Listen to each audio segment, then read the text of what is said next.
Hi everyone, welcome back to my channel. आज हम specification of HYSD bar for concrete reinforcement के बारे में पढ़ेंगे। Specification of high strength deform bar for concrete reinforcement. जो आपकी HYSD के लिए कोड यूज़ किया जाता है IS 1786/2008 और रिवीजन कौन सा है? 4th revision. फर्स्ट है इसमें स्ट्रेंथ ग्रेड।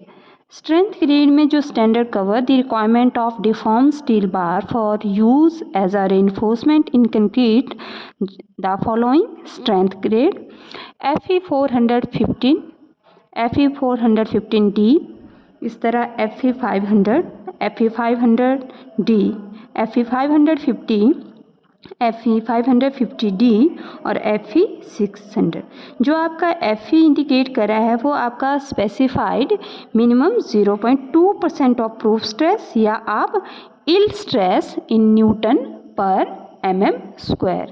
और जो ये नंबर, ये जो D शो कर रहा है, D आपकी strength grade indicate the category with same specified minimum 0.2% in stress.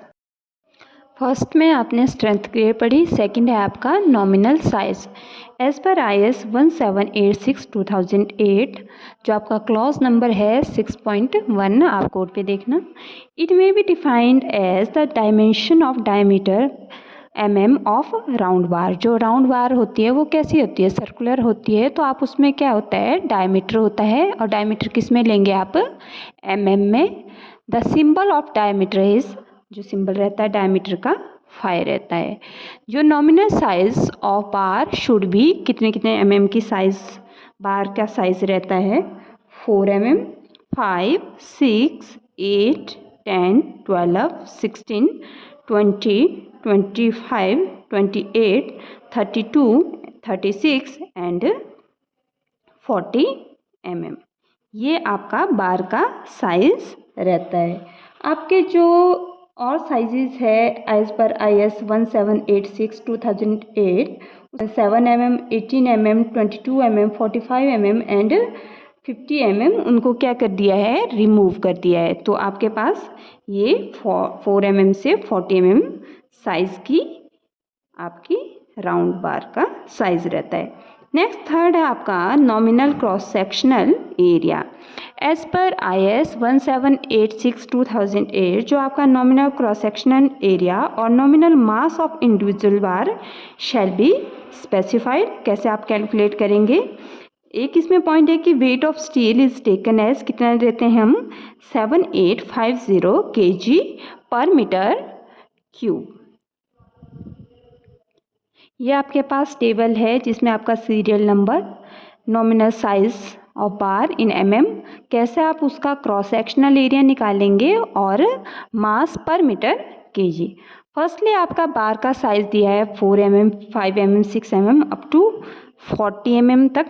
आप उसका क्रॉस सेक्शनल एरिया कैसे फाइंड आउट करोगे? जैसे 4 mm बार है आपका, उसका क्रॉस सेक्शनल एरिया आपको फाइंड आउट करना है। फॉर एग्जाम्पल, जैसे कि आपका बार का साइज है 4 mm, आप एरिया कैसे फाइंड आउट करते हैं? एरिया का फॉर्मूला रहता है π/4d²। तो π/4d कितने mm की बार है आपकी? 4 mm की बार है आपकी, 4 का स्क्वायर। π/4 की वैल्यू रहती है 0.785 मल्टीप्लाई बाय 16। तो ये कितना आएगा आपका? 0.785 into 16, it will comes 12.56। Area की यूनिट क्या रहते हैं? mm²। देख लीजिए, इस तरह हम हर एक बार का एरिया फाइंड आउट करेंगे। जैसे 5 mm का है, 5 mm के लिए बार साइज आपका रहेगा 5 mm। एरिया का सेम फार्मूला π/4d²। π/4d कितने mm की बार है आपकी? 5 mm की बार है। देन ये कितना आएगा आपका? ये आप कर लो 0.785 मल्टीप्लाई बाय 25। ये आएगा 19.6 mm स्क्वायर। क्लियर है? इस तरह हम हर एक बार का एरिया फाइंड आउट कर सकते हैं। जैसे हमने 4 और 5 mm की बार का साइज़ कैलकुलेट करा और उसका एरिया कैलकुलेट करा, वैसे ही आप और बार्स का भी एरिया कैलकुलेट कर सकते हैं। अब आपका मास पर मीटर केजी, आप उसका वेट कैसे निकाल सकते हैं बार का, वो कैसे फाइंड आउट करेंगे? उसके लिए आपका फार्मूला है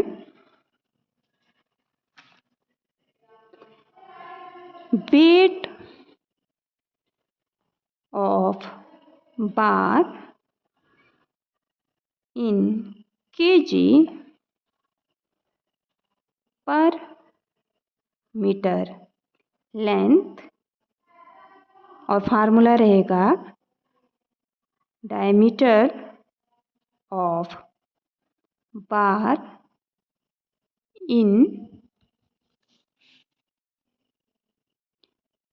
mm, उसका हो square divide by 162.2।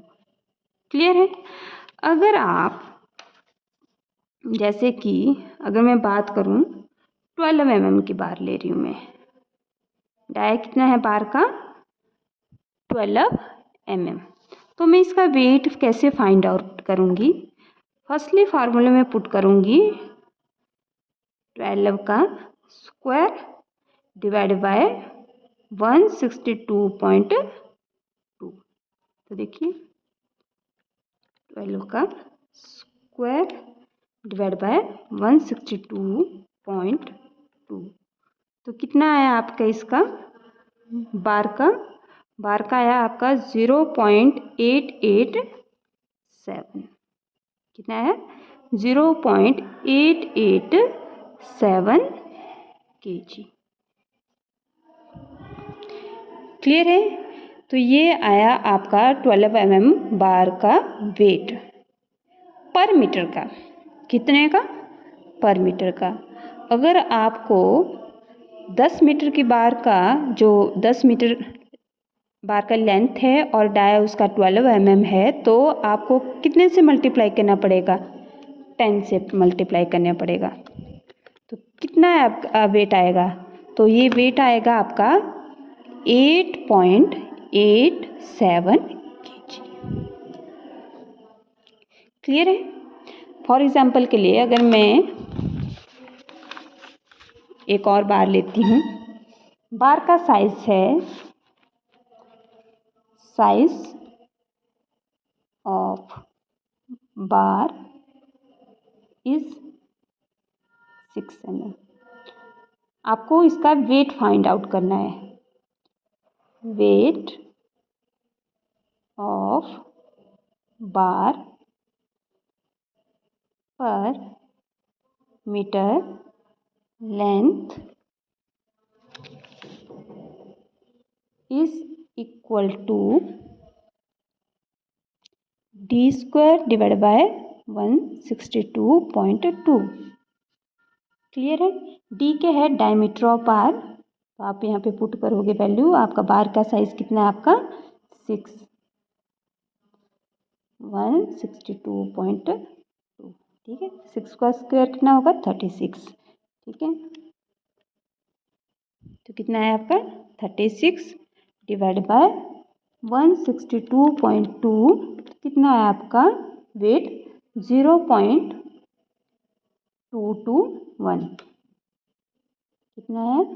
0.221 kg। Clear है? इतना आपका 6 mm बार का वेट आया। अगर आपका बार की लेंथ कितनी है? 12 मीटर है। लेंथ ऑफ बार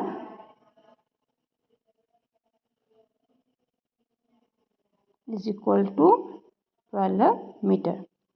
क्लियर है? तो आपका इसका वेट कितना आएगा? अगर 12 मीटर लेंथ की आपके पास बार है और उसका डाया है आपके पास 6 mm, पर मीटर लेंथ के हिसाब से आपके इसका वेट आया 0.221। अगर 12 मीटर के हिसाब से, तो इसको किससे मल्टीप्लाई कर देना? 12 से करना है। तो इसका वेट कितना आएगा 2.66 kg, ये पर मीटर के हिसाब से आया। क्लियर है। तो ये आपकी 12 मीटर लेंथ की जो बार है और डायर कितना है उसका 6 mm है, उसका वेट आएगा। ठीक है। तो इस तरह आप हर एक जो बार का साइज़ है 4 से लेके 40 तक, उसका एरिया भी फाइंड आउट कर सकते हैं π/4d² का फार्मूला लगा के, और उसका मास पर मीटर kg के हिसाब से उसका वेट भी कैलकुलेट कर सकते हैं। क्लियर है। फोर्थ पढ़ेंगे हम केमिकल कंपोजिशन के आपके HYST बार में क्या क्या केमिकल कंपोजिशन रहते हैं। As per IS 1786/2000 clause number 4.2 जो कॉन्स्टिट्यूएंट्स रहते हैं आपके carbon, sulphur, phosphorus, sulphur and phosphorus, जो मैक्सिमम आपकी मैक्सिमम लिमिट ऑफ परसेंटेज रहती है कार्बन की 0.02%, सल्फर की 0.005%, फॉस्फोरस की 0.005% एंड सल्फर एंड फॉस्फोरस दोनों की 0.010%। क्लियर है। जो nitrogen should not be exceed 0.012% या आप ppm में बोलेंगे 120 ppm पार्ट पर मिलियन। क्लियर है। तो आज हमने पढ़ा specification of high strength deform bar for concrete reinforcement. इसमें फर्स्टली हमने फर्स्ट पॉइंट पढ़ा स्ट्रेंथ ग्रेड के बारे में, सेकंड पढ़ा nominal size and third nominal cross sectional area. Nominal cross sectional area में आपने फर्स्टली एरिया को कैसे फाइंड आउट करते हैं और मास पर मीटर केजी कैसे आप कैलकुलेट करते हैं। ये है आपका नेक्स्ट। इसमें आपने पढ़ा next point fourth point chemical composition की कितनी मैक्सिमम परसेंटेज रहती है। अगर आपको वीडियो अच्छी लगे तो आप लाइक शेयर एंड सब्सक्राइब कर सकते हैं। Thank you.